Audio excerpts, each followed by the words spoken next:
प्रदेश में समर्थन मूल्य पर चल रही धान खरीदी के बीच सरकारी गाइडलाइन के पालन को लेकर कई सवाल खड़े हो रहे हैं। गरियाबंद के निष्ठीगुड़ा धान खरीदी केंद्र में विधवा किसान कौशल्या कश्यप से पैसे की मांग की जाती है और विरोध करने पर उनके साथ समिति अध्यक्ष ने दुर्व्यवहार किया। किसान महिलाओं का कहना है कि धान तोलाई में भी गड़बड़ी की गई। 40 किलो के बजाय 140 किलो का धान काट लिया गया। साथ ही भराई के नाम पर राशि मांगी गई। दूसरी ओर समिति अध्यक्ष ने इन आरोपों को खारिज किया। अब पीड़ित महिला कार्रवाई की मांग कर रही है, जबकि सवाल यह है कि प्रशासन द्वारा जारी जो आदेश है उसका कड़ाई से पालन कब होगा। तो इन लोगों की लड़ाई आखिर इन्हें खुद लड़नी पड़ रही है, ये बहुत ही जरूरी और बिल्कुल ये बात अधिकारियों को भी समझनी चाहिए कि वो क्या जमीनी स्तर पर देख रहे हैं कि किसानों के साथ किस प्रकार से उन्हें ठगा जा रहा है, किस प्रकार से उनसे वसूली की जा रही है और उन्हें परेशान किया जा रहा है। सुबह धान को लाए और वहाँ पे ढेरी करके कांटा किए तो वहाँ पे 140 किलो 700 ग्राम 600 ग्राम 300 ग्राम ऐसे लिया जा रहा था। तो मैं उन लोगों को कई बार ऐसे बोली, फिर नहीं माने तो वीडियो बनाना शुरू की तो उसमें कुछ कम किए। 140 किलो 80 ग्राम 90 ग्राम ऐसे लेते गए। फिर प्रबंधक भैया को जाके बोली कि भैया ऐसे ऐसे कर रहे हैं, कम करवाओ ना, कट्टा कितने का आता है आपका, खाली वाला पासिंग दिखाओ मेरे को, ऐसे बोली।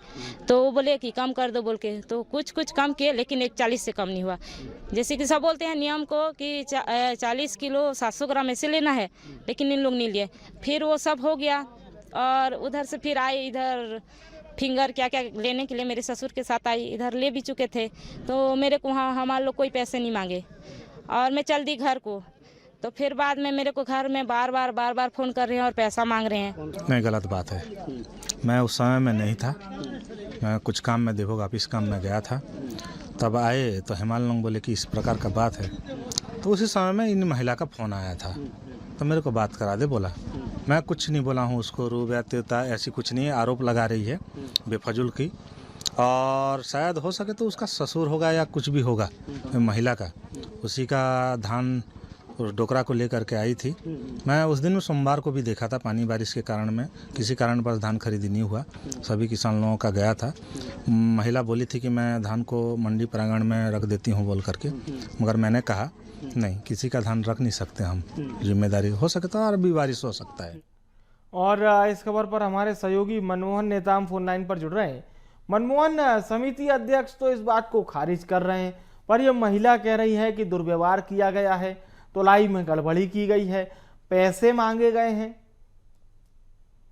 बिल्कुल, देखिए छत्तीसगढ़ सरकार समर्थन मूल्य में धान की खरीदी कर रही है और पहले जिस तरीके से अव्यवस्था होता था उस अव्यवस्था को सुधारने का दावा कर रही है। और धान खरीदी केंद्रों में बोरा भराई से लेकर बोरा तौल और बोरा सिलाई को लेकर जो हमाल पैसे मांगते थे उस पर अब रोक लगाने के लिए जो गरियाबंद जिला विपणन अधिकारी हैं उन्होंने एक आदेश जारी किया है कि किसानों को जो हमाल है उन्हें किसी भी तरीके से कोई राशि देना नहीं है। लेकिन सबसे हैरान कर देने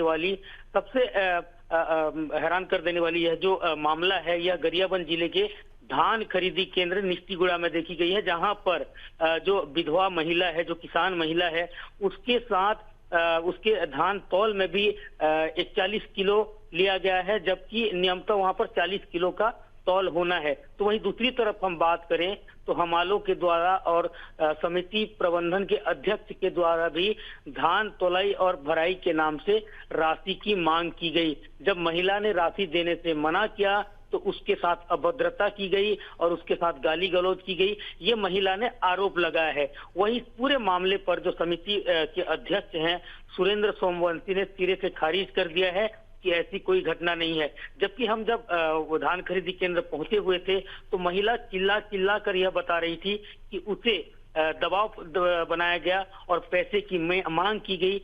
ऐसे में सबसे बड़ी बात यह है कि आखिर सरकार के द्वारा जो गाइडलाइन जारी की गई है कि किसानों को धान खरीदी केंद्र में किसी भी तरीके से कोई अव्यवस्था ना हो, उसके लिए समुचित व्यवस्था की गई है, उन दावों की पोल खुलती हुई यह तस्वीर देखी जा रही है। ऐसे में धान खरीदी केंद्रों में किस तरीके से व्यवस्था दुरुस्त होगा, यह सबसे बड़ा सवाल भी खड़ा हो रहा है। लेकिन जो महिला वहां पर आरोप लगा रही है, महिला ने यह भी कहा कि उसके धान उसने तो जब धान खरीदी केंद्र पहुंचा तो उसके धान में 40 किलो की जगह पर 41 किलो का तौल किया गया और धान तौलाई के नाम पर पैसे की मांग की गई, उस महिला के साथ अभद्रता की गई। ये सबसे बड़ी लापरवाही भी मानूंगा मैं धान खरीदी केंद्र के जो समिति प्रबंधन की है, क्योंकि अगर एक महिला जाती है धान खरीदी केंद्र तो उसके साथ कहीं ना कहीं अच्छी व्यवहार होना चाहिए और वो दुर्व्यवहार का आरोप लगा रही है। ऐसे में आने वाले समय में धान खरीदी केंद्र निष्ठीगुड़ा के इस पूरे मामले पर क्या कार्रवाई होती है यह देखना होगा। लेकिन जिस तरीके से धान खरीदी केंद्रों में कई ऐसे देवभोग ब्लॉक के धान खरीदी केंद्र हैं, वहां पर धान तौल के नाम पर, धान भराई के नाम पर किसानों से पैसे की मांग की जा रही है। जो वहां पर जो लेबर लगे हुए हैं, जो हमाल लगे हुए हैं, वो धान तौल के नाम पर किसानों से पैसे मांग रहे हैं, जबकि सरकार के द्वारा आदेश जारी किया गया है कि धान तौलाई में किसी भी तरीके से किसान से कोई वसूली ना हो। जी, अब बिल्कुल वसूली ना हो, यही सरकार की भी मंशा है। लेकिन कहीं ना कहीं मनमोहन, जो प्रशासनिक अधिकारी हैं जिनके हाथ में बागडोर होती है निगरानी की, कैसी चल रही है खरीदी, वो कितने संवेदनशील नजर आ रहे हैं, वो कितने सजग हैं? बिल्कुल, देखिए यह जो आदेश जारी हुआ है, यह 3 तारीख को आदेश जारी हुआ है कि किसानों से किसी भी तरीके से कोई जो पैसे हैं वो ना लिया जाए। लेकिन इस आदेश के बाद भी जो प्रशासनिक अधिकारी हैं वो बराबर मॉनिटरिंग नहीं कर रहे हैं। अगर बराबर मॉनिटरिंग करते तो शायद यह समस्या नहीं होती भी और किसान से पैसे की मांग अब इस पूरे मामले पर क्या रुख अख्तियार होता है ये हम देखेंगे। बहुत बहुत धन्यवाद आपका मनमोहन।